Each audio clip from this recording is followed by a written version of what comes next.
నాకెంత మాత్రమును ప్రియమైనదిగా ఎంచుకోవటం లేదు. నాకేదో సువార్తకు వెళ్తే నాకక్కడ శ్రమ కలుగుతుంది, నాకిక్కడ బంధకాల్లో పెడతారు అని ఆయన భయపడటం లేదు.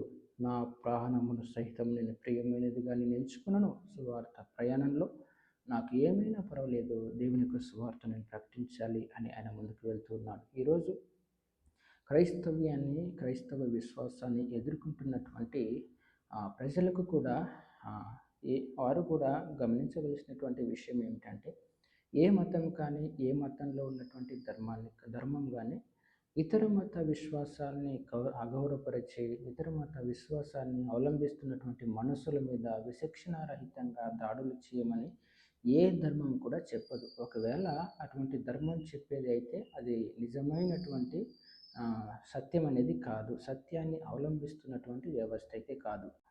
దేవుని యొక్క సువార్తను, ప్రేమను ప్రకటిస్తూ ఏదో వారికి తోచినంత సహాయం చేస్తూ ప్రజలకి దేవుని యొక్క రక్షణ సువార్తను ప్రకటిస్తూ వారు ముందుకు వెళ్తున్నారు. సమాజానికి మంచి చేయాలని యేసు ప్రభువు ప్రతి ఒక్కరిని ప్రేమించే దేవుడని, ప్రతి ఒక్కరిని ఆదరించే దేవుడని, కష్టాల్లో, శ్రమల్లో, వేదనల్లో లేకపోతే అనారోగ్యాలతో బాధించబడుతున్నటువంటి ప్రజలకు ఆయన సహాయం చేయగలిగినటువంటి దేవుడని వారు వారి మతానికి సంబంధించినటువంటి విశ్వాసాన్ని వారు ప్రచారం చేసుకుంటున్నారు.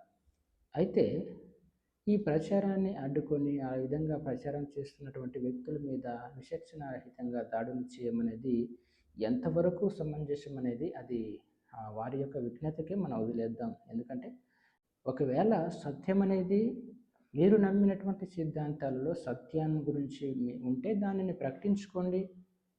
సామరస్యపూర్వకంగా, సమాధానంగా సమాజంలోనికి వెళ్ళి ఆ విశ్వాసాన్ని గురించి మీరు ప్రకటించండి.